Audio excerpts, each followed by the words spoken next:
Hey, how's it going, everybody? It is a absolutely, I don't know if you can tell, beautiful day in southern Maine.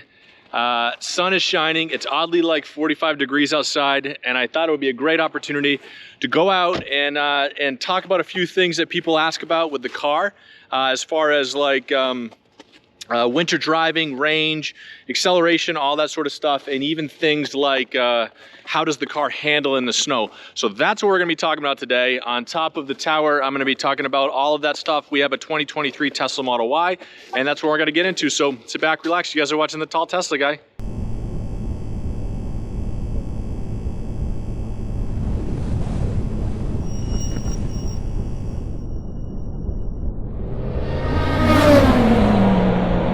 So we've had the opportunity to own our Tesla. This is our Model Y. This is actually the second one that we've had. We've had this car for just about a year. In fact, about a couple weeks on a year. And then previous to that, we had a 2020 Tesla Model Y that we bought actually pretty close to when they launched them. They launched them in April/May of 2020, and we actually got ours in July, actually delivered in September. So we were pretty near the beginning at that point. And then this one is actually after the refresh. They changed the inside, changed the technology, the cameras, all that sort of stuff. And that's when we got this one. And I can tell you after 2 years, 25,000 miles. I know I put a video up before if you guys saw that, talking about it in particular, but absolutely love the vehicle, love the drive, love the handling, all that sort of stuff. But what you see behind me is snow. So we had the opportunity to drive it in the snow again. Now, we drove it in the snow in Ohio when we lived there before. Now living in Maine, it's a little bit different. It's cooler, it's colder outside maybe, ice in the road, stuff like that. So we took it out and we drove it around, and I can say that it handled fantastically. It was amazing. I loved the drive on it. You guys may or may not know, the car is all-wheel drive, which is great in the snow. It's also got a really low center of gravity. The battery for the car, the entire battery for the car is actually below it, underneath there, and it's heavy. It's near 2,700 pounds for the car, which is heavy for the size. 76 cubic feet of storage in it, but at 2,600 pounds, almost 27, and that low center of gravity, not only is it hard to tip over, it just handles great in the snow. We never had an issue. I never had an issue before, and thankfully, even with the changes that they made in the car, it's been amazing. So that kind of leads me to my next point, talking about driving in the wintertime. And now not just handling in the snow, because like I said, it does great handling in the snow, but what about range? Tesla quotes 330 miles of range in this car, in fact 331. The 4680 batteries currently are pushing around 250, 260, and then once they get all up to speed, all up and going, everything's ramping the way Elon wants it to be, I imagine the 4680 battery is going to push it closer to 400 miles, maybe 500. That's what he touted in the beginning during Battery Day a couple years ago, but who knows where that ends up. But either way, you certainly lose stuff in the wintertime, just like you do in the summertime. If it's 100 degrees outside, you're blasting that air conditioner, you're driving it like it's stolen like normal, you're gonna end up burning through the battery faster than you would if it were 50 degrees outside. Now, we did a range test. It was 50 degrees. It wasn't a lot of wind, just normal. You know, I was trying to replicate as best I could the ideal conditions that they would have used to get the 330 miles. We didn't quite get 330. We got 277. We had about 7% battery left, which should have brought us to about 300. Now, 300 miles isn't too far off, 330. There were 3 of us in the car. I was probably listening to the radio too loud, little things like that burned the battery, I suppose, that they didn't do during their real world test, or their range test. Our real world test got pretty close. So if you take that part away and you're just looking at it saying like, well, where am I gonna be in the wintertime? Okay, you're definitely using the heat in the wintertime. You've got the heated seats on, you've got the defroster going, you're defrosting the window, and you're trying to stay comfortable in there, and on top of that, you're still driving like it's stolen, and you're also blasting the radio and all that sort of stuff. So I can happily say that I account for about an additional 10% from driving the car of range usage, in addition to the miles that I'm driving. So I'm gonna drive 100 miles, I'm gonna add an additional 10% to that, give myself 110, and then I'm gonna add another 10%, so about 20% total of mileage loss because it's cold outside.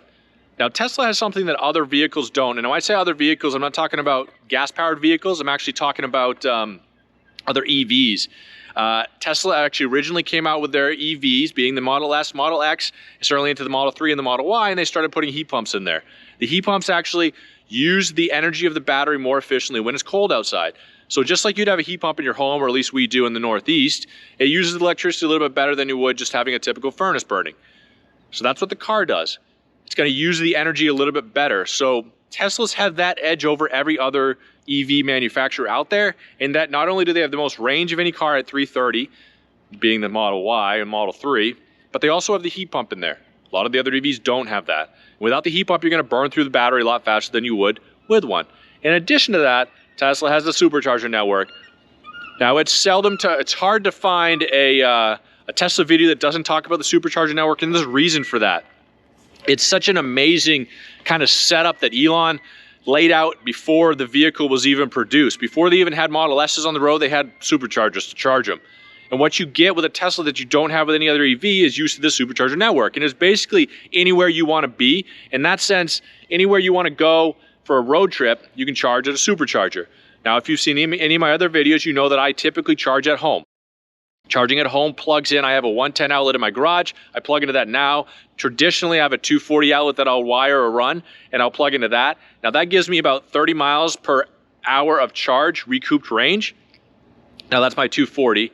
My 110 outlet gives me about 2 to 3 miles of recouped range, but it's enough. It's enough to get me to drive around the next day, go where I need to go, and I can always jump into a supercharger and charge up if I need to in between. So then the next question always is, that's great, but how much does it cost? So plugging in at my house, charging up every single night, having a fresh new battery every morning with a 240 outlet in my garage, it added about $30 to my electricity bill every month.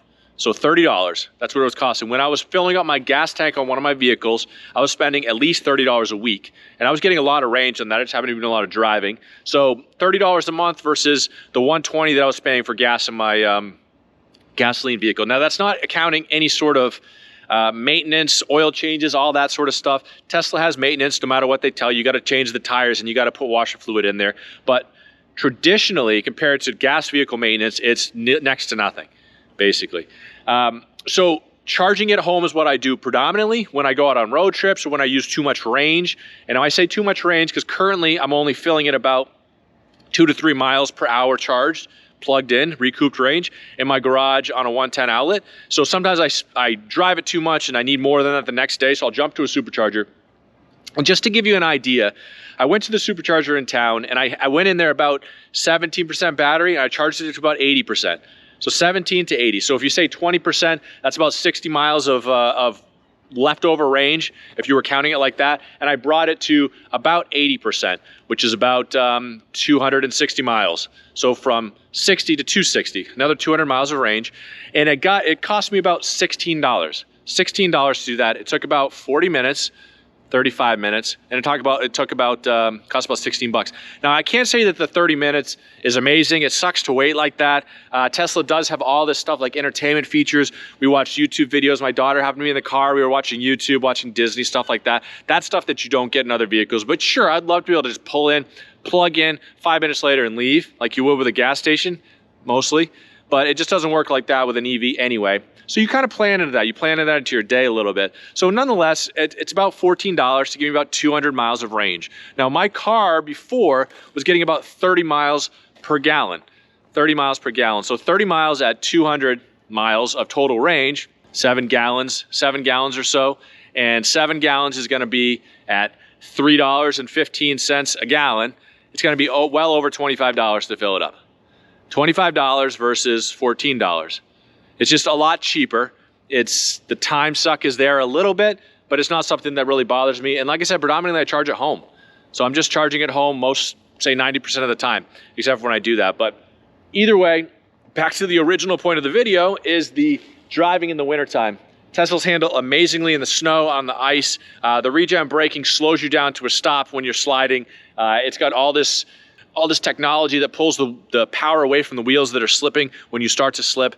And I've never felt safer in a vehicle, especially since it's 5-star rated with the NHTSA, and it's the only vehicle they've never been able to flip over. So I feel super safe in the car. I really enjoy driving it, and I haven't worried one bit about driving in the snow, even in southern Maine. So either way, I mean, I hope you guys are able to find your peaceful place. Enjoy a wonderful day if you have it where you are, or at least put a smile on your face if you don't. And that I really appreciate you guys watching these videos, tuning in, and going from there. So I hope you guys have a fantastic day, week, month so far, and that you're staying safe out there. Thanks a lot, everybody.